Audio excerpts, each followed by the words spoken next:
Eh bien, bonjour à toutes et à tous, c'est Météo37, j'espère que vous allez bien en tout cas, moi ça va super et aujourd'hui on se retrouve pour cette nouvelle vidéo, ce nouveau point météo où nous allons parler de la situation à venir entre cette fin de semaine et le début de semaine prochaine. On va pouvoir rentrer dans certains détails, en tout cas annoncer certaines choses sans rentrer trop dans les précisions évidemment, mais on va pouvoir commencer à déceler certaines situations à venir, notamment en début de semaine prochaine. Alors déjà, on va surveiller pour demain ce vendredi la situation dans le sud-est avec ces pluies intenses qui vont tomber dans le sud-est du pays. Parfois elles pourraient être sous forme orageuse. Alors pourquoi on a ces pluies qui vont tout à coup tomber dans le sud-est là où on vient de vivre l'année la plus sèche jamais enregistrée? Eh bien c'est parce qu'on a cette dépression ici qui va se développer au niveau du golfe du Lion et du nord-est de l'Espagne ici et c'est cette dépression donc qui va permettre l'arrivée de précipitations qui vont remonter. On a de l'humidité tout simplement qui va remonter de Méditerranée avec l'instabilité provoquée par cette dépression. Et bien cette humidité va pouvoir se caractériser sous forme de précipitations parfois orageuses, notamment du côté donc ici de l'est du Languedoc en allant donc jusqu'à la Côte d'Azur et en remontant vers la région Rhône-Alpes. Globalement on attend entre 10 et 40 mm, mais en allant notamment vers les côtes du Var on pourrait atteindre 50, 60 voire localement 70 mm de pluie. Malheureusement, si vous habitez le Roussillon et une partie ouest du Languedoc, vous serez encore épargné par ces pluies et vous allez rester malheureusement vous allez rester dans ces conditions très sèches, avec peu ou pas de pluie tout simplement. C'est vraiment juste l'est du Languedoc et une grande partie de la Côte d'Azur qui seront concernés par ces pluies. Donc ce n'est pas tout le pourtour méditerranéen qui sera concerné par ces pluies. Ensuite, donc la situation va évoluer, on a ce Talweg donc qui plonge du côté de la Méditerranée, qui permet donc cette humidité dans le sud-est. Ensuite, cette dépression, elle va venir s'isoler ici du côté de l'Italie, tout simplement. Vous le voyez qu'elle vient s'isoler du côté de l'Italie.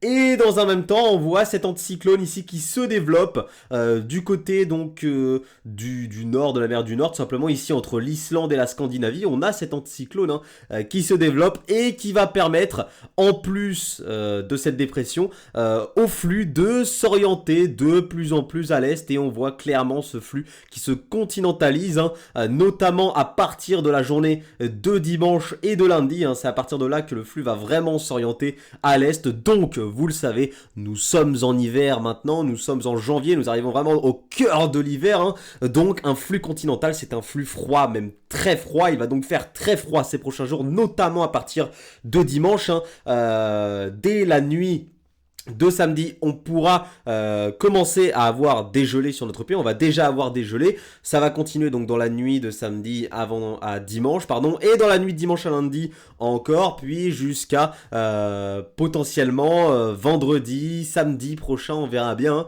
Mais en tout cas, ces gelées vont concerner une bonne partie du pays tout au long de la semaine. Alors on pourrait ne pas voir de dégel sur de nombreux secteurs. Je pense tout d'abord lundi au secteur de l'Est, donc entre le Nord-Est et le Centre-Est notamment, donc de la région Rhône-Alpes au Grand Est.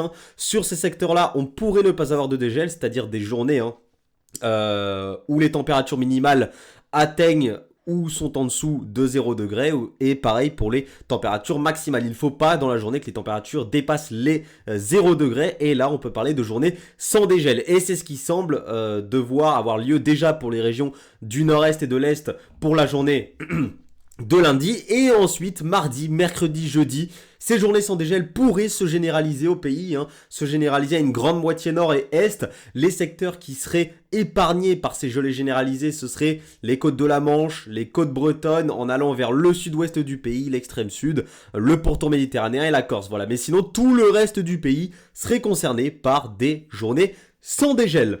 Donc, ce qu'on surveillera également à partir, entre cette toute fin de semaine et le début de semaine prochaine, c'est les retours d'Est. On va avoir des retours d'Est, notamment dans les régions de l'Est, entre le Nord-Est et le Centre-Est notamment. Donc ces retours d'Est, c'est des précipitations qui viennent de l'Est, parfois sous forme d'averses, parfois sous forme de petites pluies, voilà, qui viennent de l'Est et qui permettent donc d'avoir des précipitations sous forme de neige. Donc on pourrait avoir de la neige entre le Nord-Est et le Centre-Est. C'est un détail qui est encore à affiner ces prochains jours. La neige, c'est pour ça que je vous referai un point météo certainement samedi ou dimanche pour vous reparler de cette neige dans l'est du pays. Mais il semble de plus en plus probable que vous voyez la neige si vous habitez entre le nord-est et le centre-est. Et en allant vers les massifs, cette neige pourrait tomber avec de bonnes quantités, pourquoi pas de 10 à 20 cm près des massifs. Mais en tout cas, on surveillera la neige tout simplement dans l'est du pays, notamment entre cette toute fin de semaine et le début de semaine prochaine. Donc voilà, ça c'est la situation générale à venir finalement entre cette fin de semaine et le début de semaine prochaine, avec donc ce froid continental qui va s'installer. On n'est pas loin de la vague de froid. Alors la vague de froid, ça a des seuils par rapport à l'indicateur thermique national. Pour avoir une vague de froid, il faut que l'indicateur thermique national atteigne ou soit en dessous des 0,9 degrés pendant 3 jours d'affilée et que durant ces jours-là, il atteigne au moins une fois les moins 2 degrés. Voilà, ça c'est les seuils pour avoir une vague de froid. Alors les 0,9 ou en dessous, on atteindra ça largement. 3 jours d'affilée, normalement on les aura, ça y a pas de souci. Par contre le moins 2 c'est moins sûr. Donc si on prend vraiment la synoptique au niveau régional, les régions de l'Est connaîtront certainement une vague de froid. Entre le nord-est, le centre-est, potentiellement en allant vers les Hauts-de-France, etc. Excusez-moi. Sur ces régions-là, on aura certainement les seuils de vague de froid. Enfin, on aura certainement un peu des seuils de vague de froid qui seront atteints. Mais au niveau national, non, on pourra pas. Enfin, c'est difficile pour l'instant de parler d'une vague de froid. On est vraiment très limite. Attention, on est vraiment très limite. Et on est sur la situation la plus froide depuis février 2018. Donc, c'est quand même une situation remarquable que l'on va avoir. Donc, nous surveillons de très près. Je vais rentrer de plus en plus dans les détails à partir de ce week-end dans la neige et les températures également.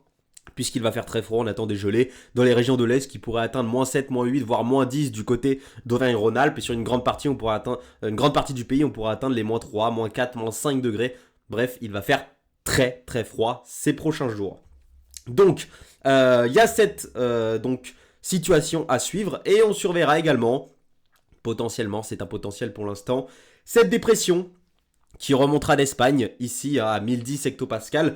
Elle n'est pas très creuse, mais elle est porteuse d'humidité et tout cela pourrait permettre de l'humidité, des précipitations qui pourraient déborder ici dans le sud-ouest du pays et qui pourraient, pourquoi pas, nous apporter également de la neige.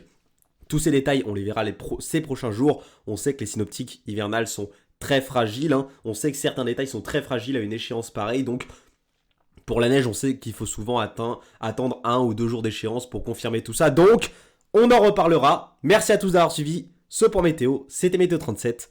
Bye tout le monde.